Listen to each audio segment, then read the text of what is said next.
విద్యార్థులకు ఏ కష్టం వచ్చినా, చివరికి ఉద్యోగులకు ఏ కష్టం వచ్చినా కూడా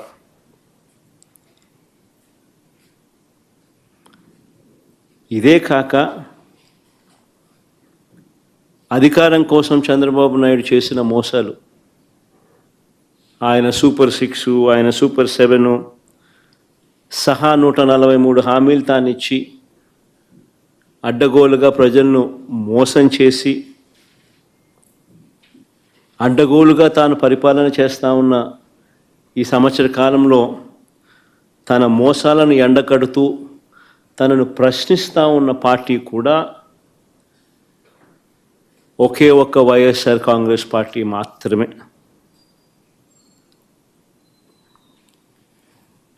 ప్రతిపక్షంగా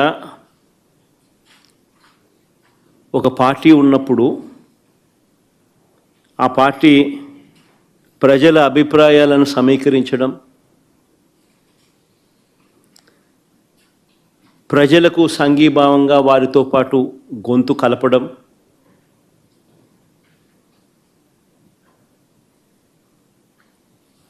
ప్రజలకు తోడుగా నిలబడడం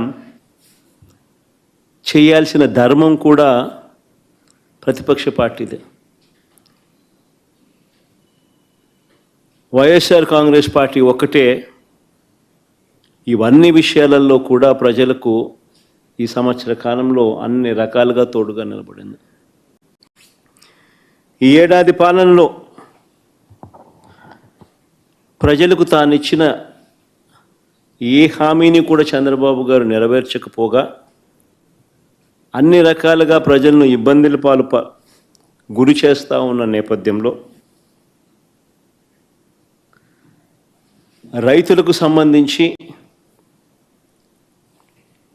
డిసెంబర్ 13, 2024 రైతు సమస్యలకు సంబంధించిన తాను ఎగరగొట్టిన రైతు భరోసా సొమ్మును డిమాండ్ చేస్తూ, రైతన్నలకు గిట్టుబాటు ధర రాని పరిస్థితిని రైతన్న తరపున లేవనెత్తుతూ, ఉచిత పంటల బీమాను తాను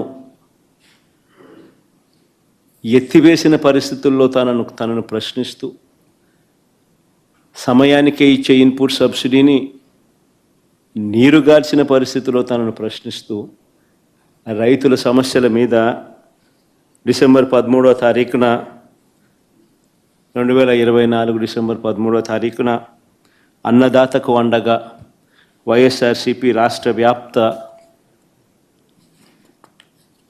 ధర్నా కార్యక్రమానికి పిలుపునిచ్చి రైతులకు తోడుగా నిలబడింది. డిసెంబర్ 24 కరెంటు ఛార్జీల బాదుడుపై ఏకంగా 15,000 కోట్ల రూపాయల బాదుడు. ఎన్నికలప్పుడేమో కరెంటు ఛార్జీలు తగ్గిస్తానన్న ఈ పెద్ద మనిషి తగ్గించకపోగా ఎన్నికలు అయిపోయిన తర్వాత ఏకంగా సంవత్సర కాలం తిరక్క మునిపే ఏకంగా 15,000 కోట్ల రూపాయలు కరెంటు ఛార్జీల బాదుడు ఆయన బాదుతూ పోతే, ఆ కరెంటు ఛార్జీల మీద నిరసన తెలుపుతూ డిసెంబర్ 24 పోరుబాట నిర్వహించింది కూడా వైఎస్ఆర్ కాంగ్రెస్ పార్టీ. పిల్లల చదువులతో చంద్రబాబు నాయుడు చెలగాటమాడుతూ పిల్లలకు ఇవ్వాల్సిన విద్యా దీవెన, వసతి దీవెన బకాయిలు ఇవ్వకోకుండా చివరికి ఆ పిల్లలు చదువులు ఆపేసి పనులకు పోతా ఉన్న పరిస్థితుల మధ్య ఆ పిల్లలకు తోడుగా నిలబడుతూ మార్చి 12 యువత పోరు పేరుతో ఆ పిల్లలకు తోడుగా ఉంటూ,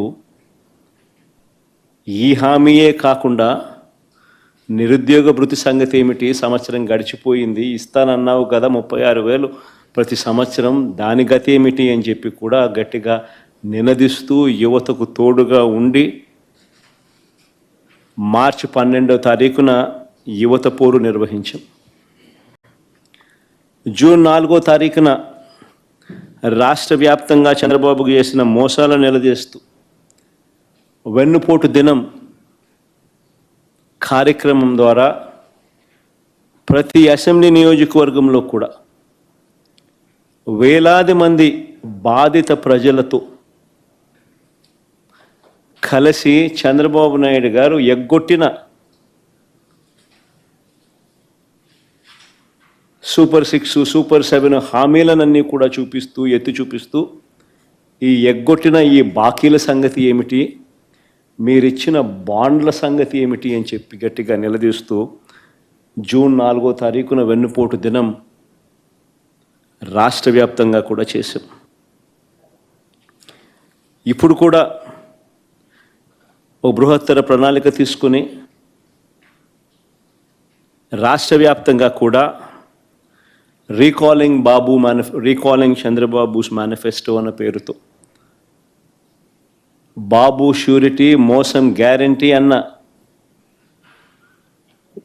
నినాదంతో చంద్రబాబు నాయుడు గారు చేసిన మోసాలన్నీ కూడా ఎత్తి చూపిస్తూ ప్రజలను చైతన్యవంతులను చేస్తూ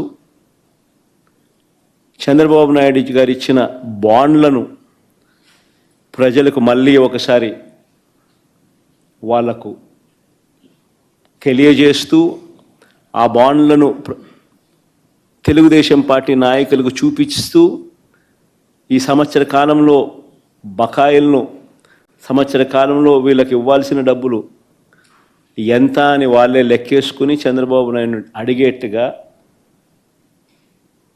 గత సంవత్సరాన్ని అడిగేట్టుగా ఈ సంవత్సరం ఎప్పుడు ఇస్తామని చెప్పి నిలదీసేట్టుగా చంద్రబాబు నాయుడు గారి మోసాలను ఎత్తి చూపుతూ ఈ నెల జూన్ 25వ తారీఖున రాష్ట్ర స్థాయిలో నేను స్టార్ట్ చేస్తే నియోజకవర్గ స్థాయిలోనూ అద్భుతంగా ఈ కార్యక్రమం జరిగింది. ఇప్పటికే జిల్లా స్థాయి అయిపోయి ఇప్పుడు మండల స్థాయిలో కూడా జోరుగా ఈ కార్యక్రమం జరుగుతూ ఉంది.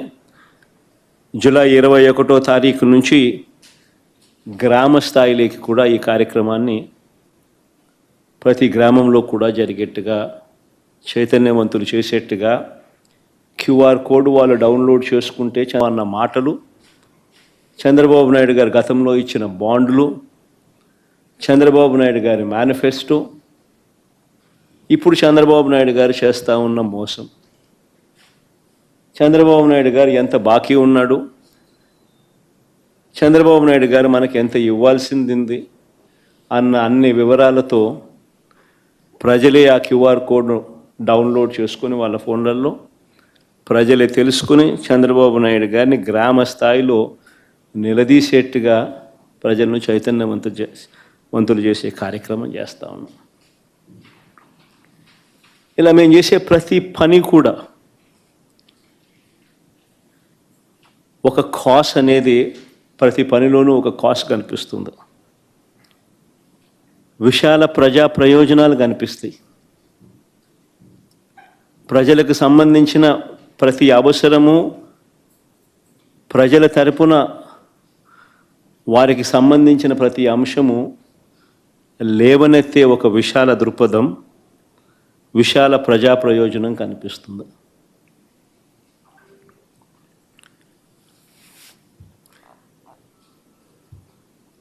ఈరోజు అందుకనే ప్రజలకు ఏ సమస్య వచ్చినా కూడా ఈరోజు చంద్రబాబు నాయుడు ఎలాగూ చెయ్యడు అని చంద్రబాబు నాయుడిని ఎవరు కలవడంలా. ఆయన ఎలాగో కలిసినా వేస్టే, ఆయన ఎలాగూ చేయడని ప్రజలకు కూడా బాగా అర్థమైపోయింది. చంద్రబాబు నాయుడు ప్రభుత్వం ఇక పోతా ఉంది, గట్టిగా కళ్ళు మూసుకుంటే మరో 3 సంవత్సరాలలో చంద్రబాబు నాయుడు ఎగిరిపోతాడు, మళ్ళా వచ్చేది వైఎస్ఆర్ కాంగ్రెస్ పార్టీ అని చెప్పి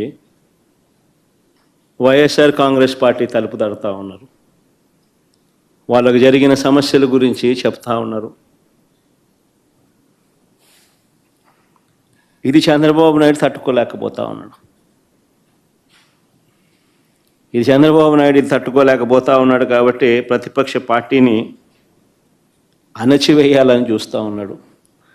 తద్వారా ప్రజల గొంతును నొక్కేయాలి అని చెప్పి తాపత్రయపడతా ఉన్నాడు. దీనికోసం చంద్రబాబు నాయుడు గారు విచ్చలవిడిగా అధికార దుర్వినియోగానికి పాల్పడుతూ ఉన్నాడు.